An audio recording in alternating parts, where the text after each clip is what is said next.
भाई जो तुझे चला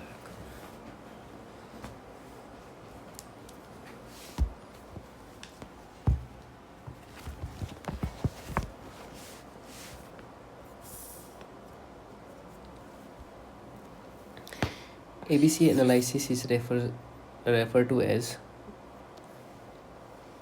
always better control analysis. इसमें ये आएगा ABC analysis refer to the always better control analysis. Alphabetical backup नहीं होगा, एनालिटिकल बूस्ट ट्रेन नहीं होगा, ये भी नहीं होगा. नेक्स्ट चलते हैं. ABC analysis is also known as always better control analysis. This is also known as principle of law of Biddle few and tribal many. It is analysis based on the level of importance. It is also proportional to value analysis. Class ए की बात करते हैं.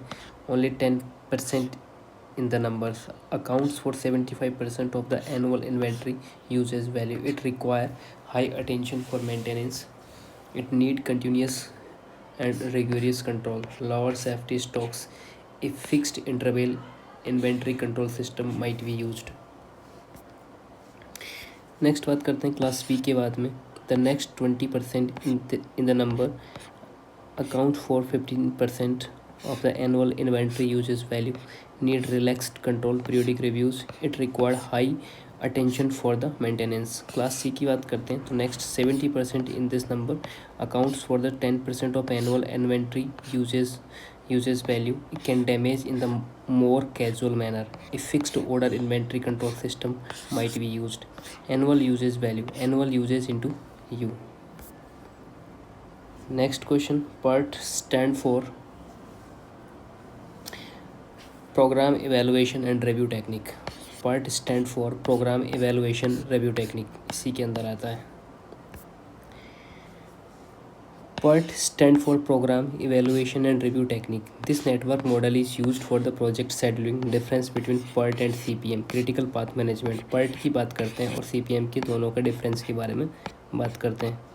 PERT जो होता है एक probability approach होती है. CPM जो होता है वो डिटर्मिनिस्टिक अप्रोच होती है. PERT जो होता है 3 टाइम एस्टिमेट होता है. CPM होता है 1 टाइम एस्टिमेट होता है. PERT जो होता है इवेंट ओरिएंटेड नेटवर्क मॉडल है, जबकि CPM जो है एक्टिविटी ओरिएंटेड नेटवर्क मॉडल है. PERT जो है वो स्लैक कंसेप्ट इस यूज करती है. PERT के अंदर स्लैक कंसेप्ट यूज होता है, जबकि CPM के अंदर फ्लोट कंसेप्ट यूज होता है. PERT के अंदर project crashing is not possible. CPM के अंदर प्रोजेक्ट क्रैशिंग पॉसिबल होता है, प्रोजेक्ट क्रैशिंग पॉसिबल होता है. PERT के अंदर deal with probabilistic time estimate होता है, deal with deterministic time estimate होता है.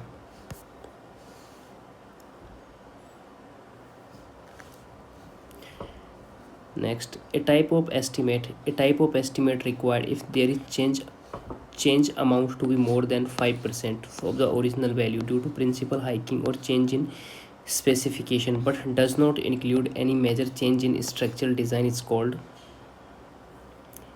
a type of estimate required if there is change amount to be more than 5% of original value due to price hiking or change in specification but does not include any major change in structural design. It is called as a revised estimate.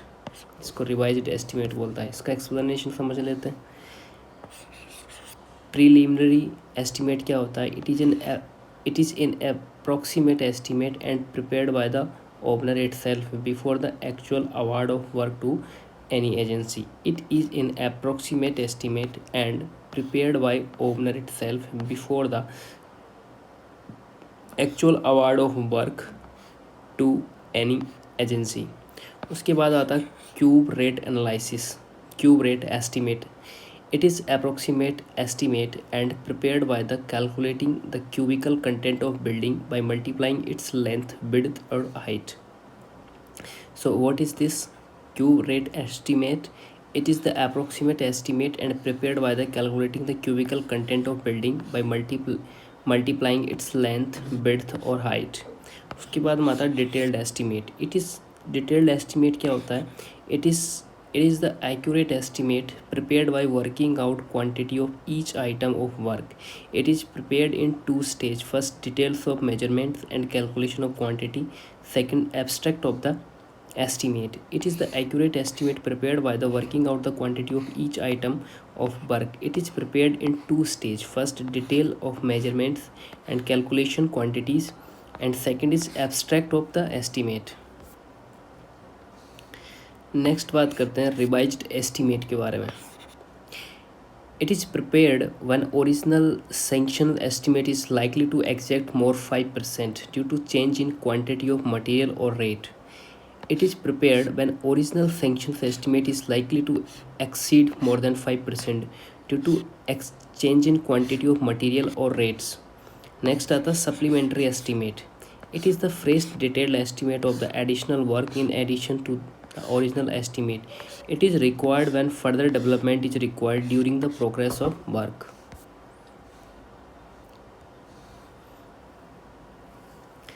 Next question. Certain amounts such as water supply fitting, sanitary fitting, door, window fitting, etc. are to be decided by the architect in the consultations which with his client at some future data. The details of such items are not worked out at the time of inviting tenders, but for executions of such item, a lump sum amount is put up in the bill of quantity. This is amount is known as prime cost. तो prime cost समझते हैं. Certain amount such as water supply fitting, sanitary fitting, door window fitting, etc. are to be decided by the architect in consultation with his client at some future data. The details of such item are not worked out at the time of inviting tender, but the execution of the such item a lump sum amount is put in the bill of quantity. This is also known as prime cost. Prime cost क्या होती है? A prime cost is defined as the cost of an item that has not been selected or whose value are not at the time of building contract is entered into and or for the cost of supply and delivery of which the builder must make a reasonable allowance in the contract. It is used for the certain items such as water supply, fitting, sanitary fitting, door, window fitting, etc. are to be decided by the architect in consultation with his client at the some future data. A prime cost is defined as the cost of an item that has not been selected or whose values are known at the time of building contract is entered into a for a cost of supply and delivery which builder must make reasonable allowance in the contract. It is used for the certain items such as water supply fittings, sanitary fitting, door window fitting, etc. to be decided by the architect in consultation with his client at some future data. उसके बाद में आता है provisional sum. A provisional sum is defined as the estimate of the cost of carrying out particular work, including the cost of supply any material need for the work under a domestic building contract for which a builder, after making all reasonable inquiries, cannot give definite amount at the time of contract is entered into. Prime cost applied to item themselves, provisional sum refer to the complete work. The prime cost applied to item themselves, provisional sum refer to the complete work. Next आता है deviated cost. A deviation is a difference from the baseline, contract base or result. A deviation work are proceed to accordance with the change of management producer.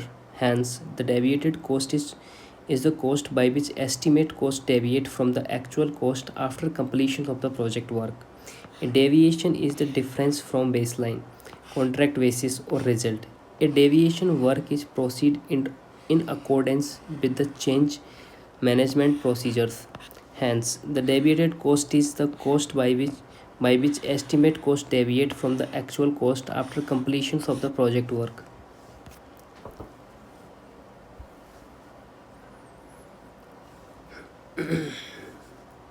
Generally, how much amount how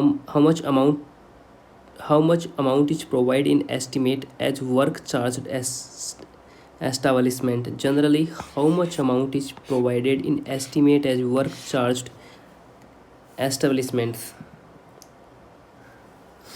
इसमें आएगा 2 से लेके 2.5.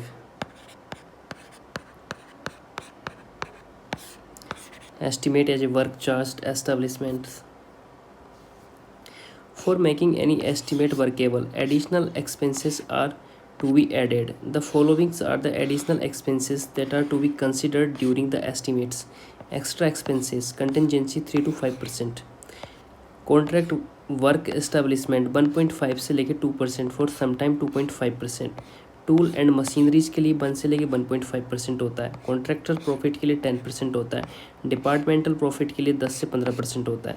ठीक है. तो extra expenses से contingency जिसे बोला जाता है वो कितना है, 3 से 5% होता है.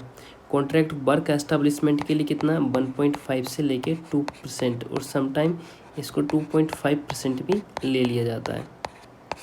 ठीक है. उसके बाद में आता है टूल्स एंड मशीनरी के लिए 1 से लेके 1.5 होता है. नेक्स्ट चलते हैं. Which of following methods is also called as out to out and in to in method.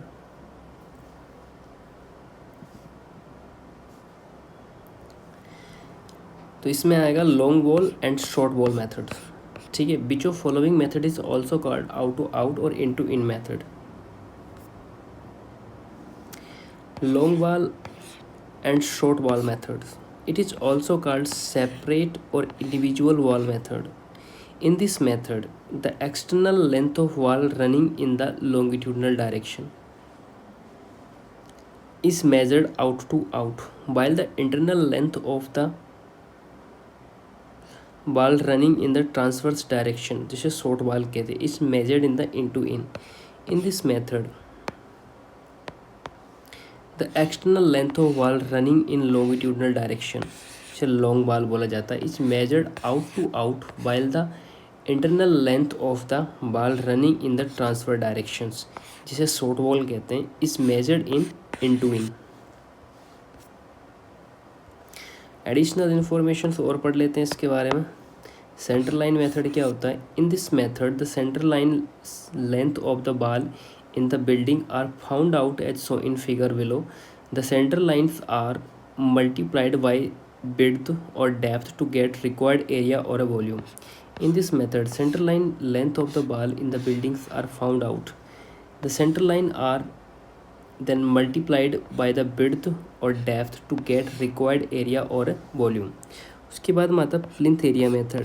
In this method, the plinth area is worked out which calculate by adding the carpet area of the building and thickness of the wall of the building. The following area must be excluded while calculating the plinth area. पहला आता unclosed balconies, architectural cornices or vents, some breakers, lowers etc, projections above the terrace level, area of the loft etc.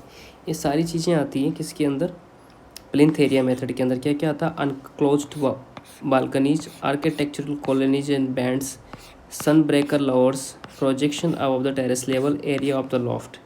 तीसरा आता है cubical content method. The length and width are measured out to out of the wall excluding the plinth level. This cubical content the volume the building is calculated by the length, width और height.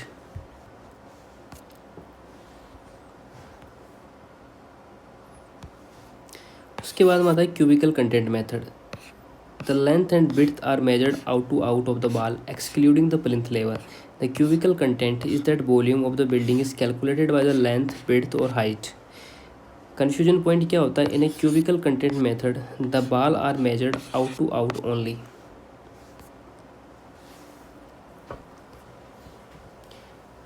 If the activity has its optimistic, सुना आपने, if an activity has its optimistic, most likely pessimistic times 2, 4, 3, 9 respectively, then its expected time and variance are respectively. कितना होएगा बताते हैं।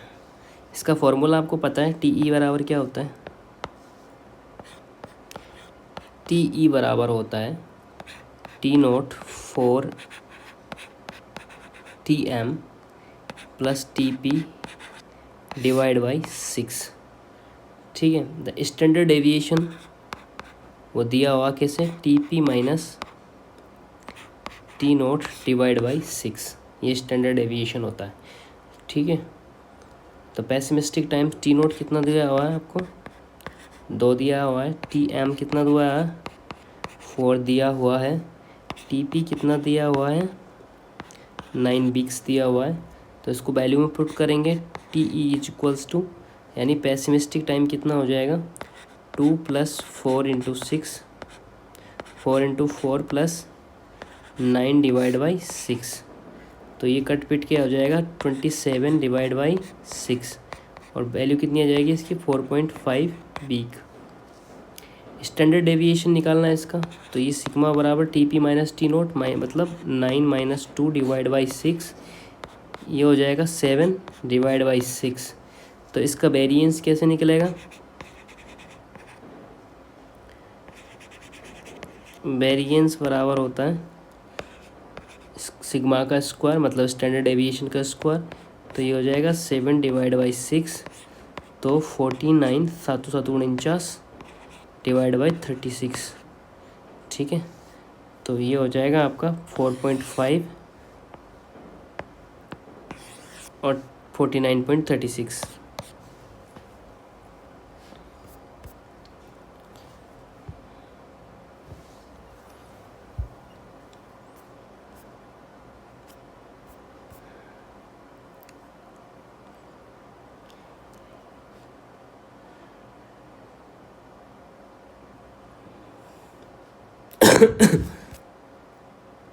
आपको पता है ना एक्सपेक्टेड टाइम क्या होता है, एक्सपेक्टेड टाइम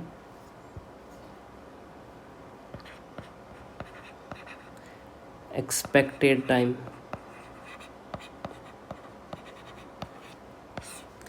एक्सपेक्टेड टाइम होता है, it is represent a particular type of an activity. It represent a particular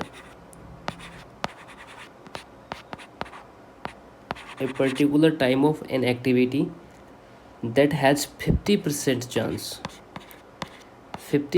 chance of being met and 50% chance of exceeded। ठीक है, ये पेंसिल चल ही नहीं रहा है, इसमें वर्क नहीं कर रहा है सही से। नेक्स्ट क्वेश्चन पे चलते हैं। The length L band for T steel for tall steel to be provided at each end of the reinforcing bar is 6 times of the diameter. The length of L band for steel to be provided at each end of the reinforcing bar is 6 times diameter. Tor की बात समझते हैं। Tor क्या होता है, Tor की जो technical term होती हैं, चल क्यों नहीं रही, इसमें क्या हो गया,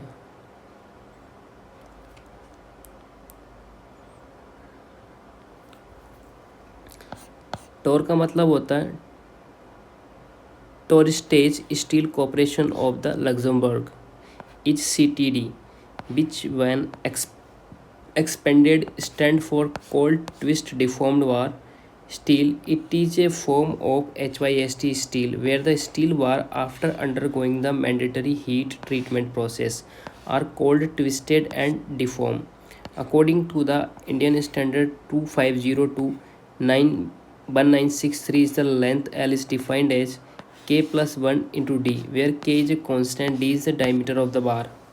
Originally, the value K is taken as 2 for mild steel. Then value K change according to the grade of steel. Like example, for medium tensile steel 190 Newton per mm, and the value K is taken as 3. For taur steel, the value K is changed also. According to this code 250296, for 90-degree bend or L bend, the hook allowance can be taken as 5D, 5.5D, 6D and 7D, and the K values 2, 3, 4, 6 respectively. and rounded off the nearest 5 mm but not less than 75 mm. For given option 6 times the diameter has to be answered. ठीक है, 5.5, 60, 70.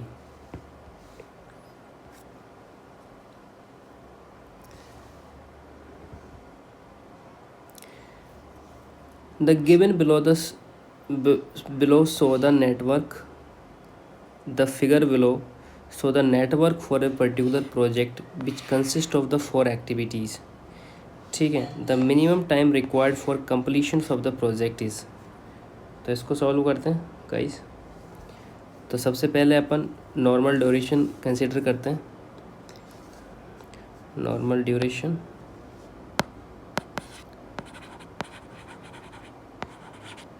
Normal duration के लिए diagram बनाते हैं. 1, 2, 4, 3. ठीक है, तो activity 1 से लेके 2 तक कितना है? 3. 2 से लेके 3 के बीच में कितना है? 4. 2 से लेके 4 के बीच, 2 से 3 के बीच में, 2 से 4 के बीच में 5 और 3 से 4 के बीच में 7. ठीक है, तो यहाँ पर क्या हो जाएगा? 0 0. ठीक है, यहाँ से लेके यहाँ तक बढ़े तो 2 पे कितनी है?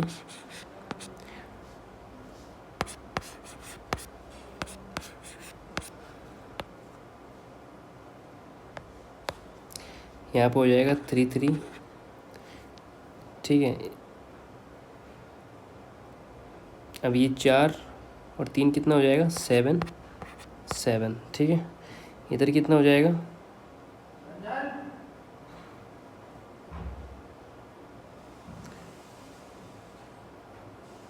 यहाँ से लेके यहाँ तक आएगा तो ये हो जाएगा 14 और 14.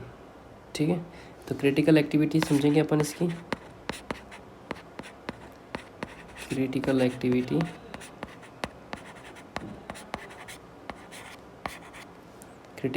हो जाएगी 1 2 3 और 4. ठीक है, यहाँ कितना हो गया? 5 और 3 8, नहीं 7 7 7 14. ये critical activity. Total normal duration of the project, total normal duration कितना होएगा प्रोजेक्ट का? 14 डेज. ठीक है, अब उसके बाद में अपन क्रैश टाइम की बात करते हैं. तो ये 1 2, इधर कौन सा? 4, ऊपर 3 है. क्रैश टाइम के लिए 1 से लेके 2 के बीच में कितना है? 2. 2 से 3 के बीच में 2 और फिर 5. 3 से 4 के बीच में और 2 से 4 के बीच में 4. तो कैलकुलेट कर लेते हैं इनको.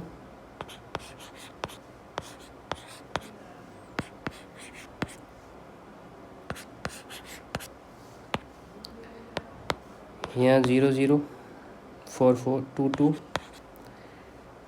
इधर जाएंगे तो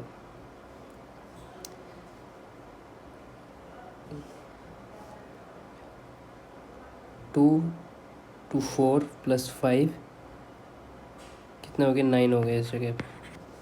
ठीक है, तो क्रिटिकल एक्टिविटी कौन सी होगी इसके अंदर?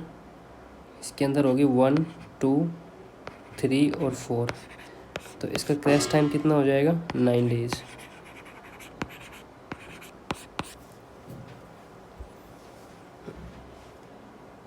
तो इसने क्या पूछा है इसके अंदर? 4 activities required completion of the minimum time required.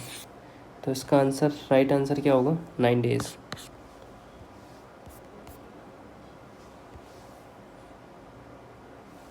Next question.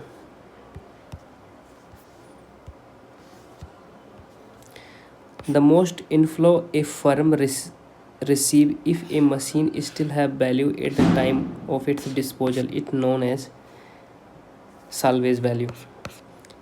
Cost inflow a firm receives if a machine still has value at the time of its disposal is known as salvage value. Salvage value क्या होती है? It is the estimated value of a material or a property at the end of its useful life without being dismantled. This is generally worked out by the deducting the depreciations from its original value. It is estimated value of a material or a property at the end of its useful life without being dismantled. This is generally worked out by deducting the depreciations from its original value. Mistaken point क्या होता है? Scrap value में क्या use होता है? Scrap value के it is the value of dismantle material of a property at the end of useful life. It is the price one can get when the material is at end of its utility periods and absolutely unless expected from the sale as scraps. Usually the scrap value of building is considered 10% of original cost of the construction. Important point समझते हैं तो इसकी operating cost के बारे में समझते हैं. In simple term, it is the cost required to operate the machine or material while working with it. This is like example, if someone's own a car, then to drive it they need to fill the fuel every time the tank get empty. This cost of fuel that is required to run the car can be termed as a operating cost. Ownership cost, it is the cost of property including expense required to acquire it to keep it running. It including the buying price of the acquiring prices, operational cost or maintenance cost.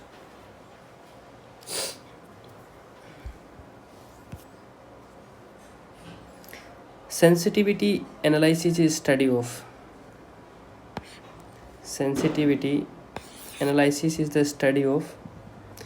change in output due to change in input. This is sensitivity analysis is a study of change in output due to change in input. Next बात करते हैं concept की. Sensitivity analysis the study of how the uncertainty in the output of mathematical model or a system, numerical or otherwise, can be divided and allocated to different sources of the uncertainty in its inputs. Comparison of the profit and loss is generally termed as P&L statement. The aggregate difference between asset and liabilities is called as equity or capital. Economic of cost and benefit of the project is called cost benefit analysis. Next, the cement consumptions per 100 square meter area for 12 mm thick plastering with cement mortar proportional 1:4 each. कितना use होएगा इसके अंदर निकाल लेते हैं.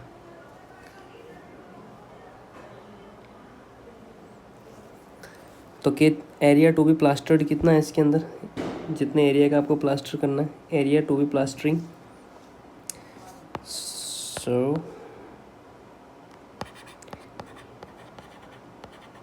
Area to be plastering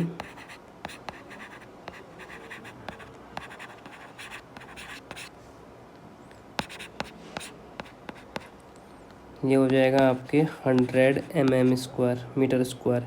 thickness of plastering कितनी है? Thickness of plastering है आपकी 12 mm, ये दे रखी. ठीक है. अब volume of bed mortar required.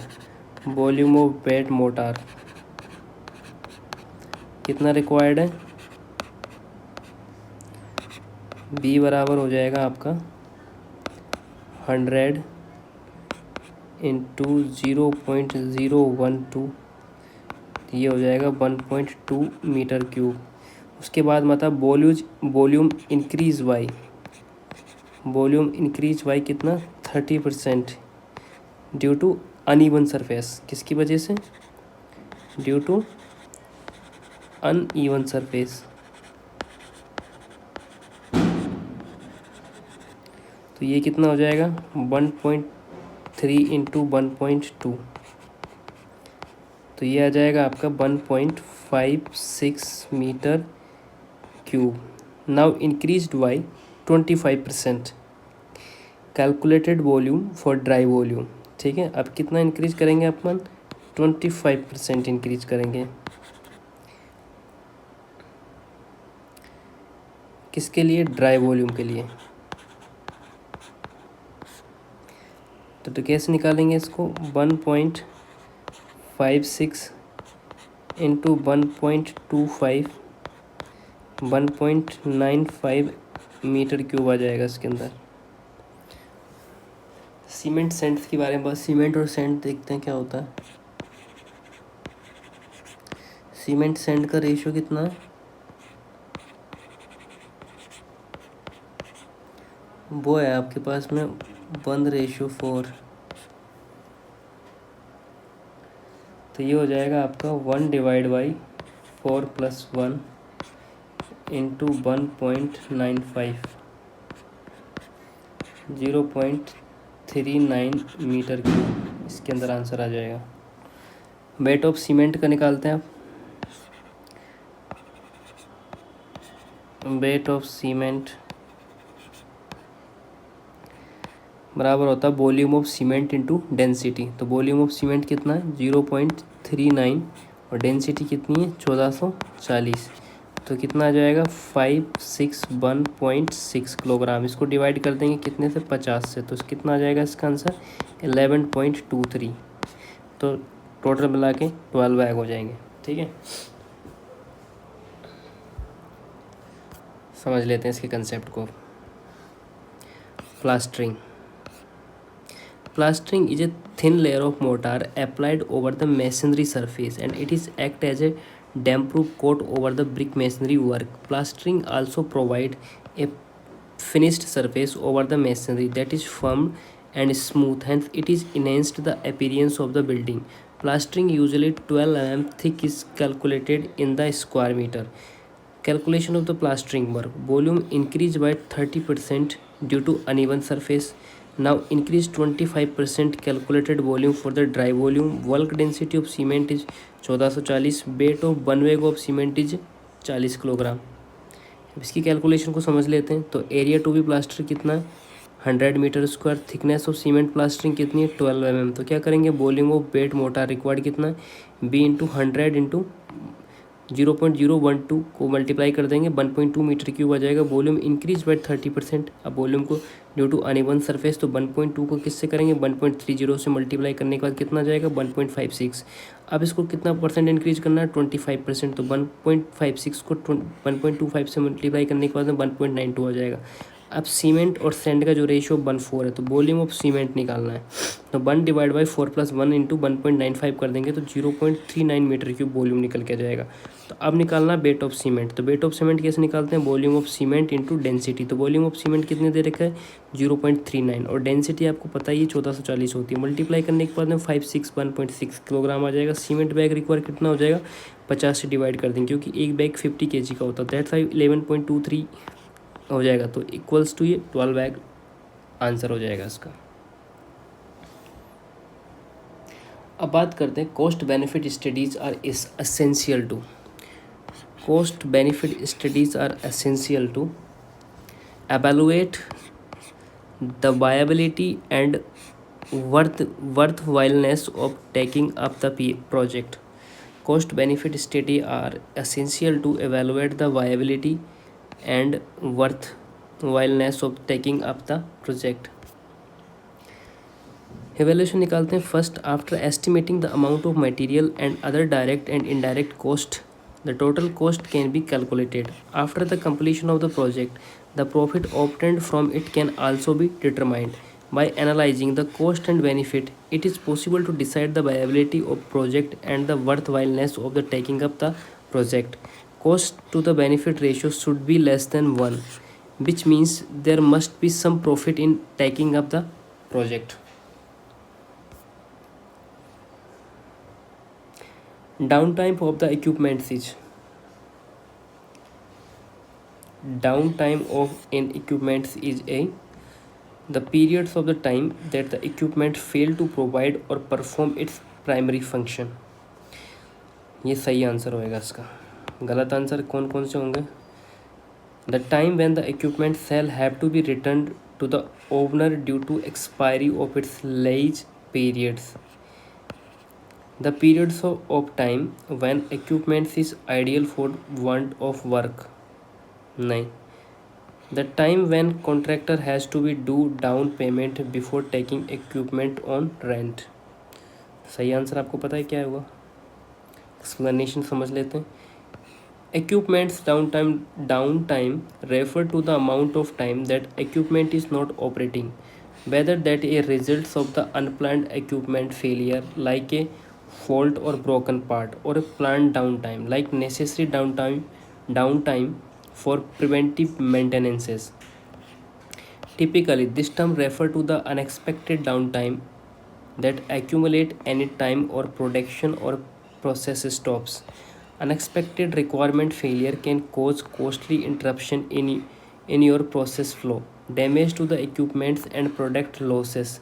Downtime may also divert the personnel from their preventive and maintenance PM duties. These consequences may result in expensive overtime hours and reduce the PM completion rate. In extreme cases, this can eventually lead to the chaotic run to fail cycle.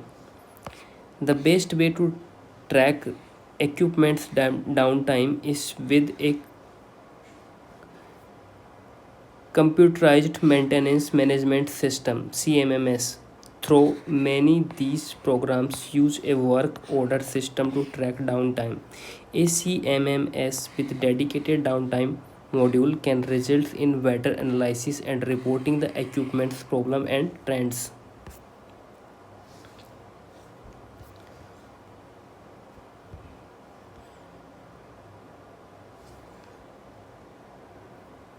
Next बात करते हैं milestone charts का. Question है इसके अंदर. Milestone charts is an important over bar chart. Milestone chart is an important improvement. Sorry यार, क्या पढ़ रहा है. Milestone chart is an improvement over the bar chart.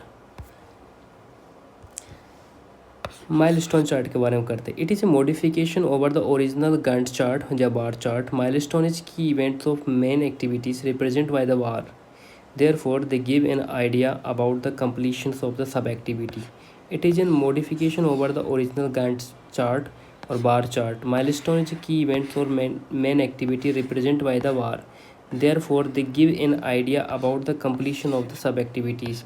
Controlling can be better achieved with the help of milestone chart, but still, activity interrelationship and accountability of the time uncertain cannot be depicted, which can overcome in network techniques. कुछ important point है. Work breakdown structure. These are the incremental and hierarchical dispositions of the project phase. It is a tree-like structure and it shows the descriptions of the job for completion of the project from top to bottom. These main jobs are broken down into number of small manageable units depending upon the size, time, effort required for the completions. Bar chart और Gantt chart की बात करते हैं. It is a pictorial chart. It has two coordinate axis. The horizontal coordinate represent the elapsed time and vertical coordinate represent the job or activity to be performed. The beginning and end of the each bar represent starting and finishing time of particular activity respectively. The length of bars show the time required for completion. Next आता है limitations of the bar chart. Lack of degree of details. A bar chart does not show the progress of the work and hence it cannot be used as a control device. A bar chart is unable to depict the interdependencies of the various activities clearly. No provision to account for the time uncertainties. A bar chart cannot distinguish between the critical and non-critical activities. Hence, the resource smoothing, resource labeling cannot be done.